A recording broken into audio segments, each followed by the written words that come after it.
One ఒకసారి గూగుల్లో review చూసి షూ తీసుకొచ్చారండి మన దగ్గరికి. అయితే సోల్ అనేది వాటర్ తెచ్చి ఊడిపోయిందంట. ఇంకో సోల్ కూడా సార్ తీసి పడేసారు పక్కన. అయితే షూ చాలా కాలంగా పక్కన పెట్టారంట. ఇంకా గూగుల్లో కొడుతుంటే షూ బెస్ట్ సర్వీస్ అంటే మన షాప్ కనిపించింది సార్కి. మన షాప్ దగ్గరికి వచ్చారు సార్ కూడా. సార్ ఏమన్నారంటే మీ గూగుల్లో రివ్యూస్ చూసిన బాబు ఎక్సలెంట్ రివ్యూస్ ఉన్నాయి, అన్ని జెన్యున్ రివ్యూస్ ఉన్నాయని చెప్పారు. Sir thank you so much. అంతా మీలాంటి వాళ్ళ బ్లెస్సింగ్స్ అవి. ఏదున్నా వర్క్ చేసుకున్న వాళ్ళు రాస్తున్నారు సార్ న్యాయంగా, అందుకే అట్లా జెన్యున్ రివ్యూస్ ఉన్నాయని చెప్పారు. సార్ కూడా చాలా హ్యాపీ ఫీల్ అయ్యారు. అయితే బలరాం ఫుట్వేర్ మన షాప్ పేరు. చేసే వర్క్ అనేది ఇలా ఆయన చూడండి, ఈ వర్క్ చూడండి మొత్తం స్టిచ్చింగ్ వర్క్ అయింది.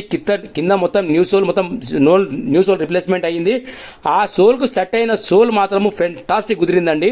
ఆ సార్ కూడా వచ్చిన తర్వాత చాలా హ్యాపీ ఫీల్ అయ్యారు. ఇంకా సార్ కూడా ఏమన్నారంటే నేను కూడా రివ్యూ రాస్తా బాబు అని చెప్పారు. 100% మీరు రాయండి సార్, మీరు రాసినందుకు ఎంతమందికి రీచ్ అవుతుంది, ఇంతమంది తెలుస్తుంది. మనది కూడా యూట్యూబ్ ఛానల్ ఉందా సార్, సార్కి లింక్ పంపించిన. సార్ చాలా హ్యాపీ ఫీల్ అయ్యారు. Thank you sir, thank you so much. చాలా థ్యాంక్స్ ప్రతి ఒక్కరికి పేరు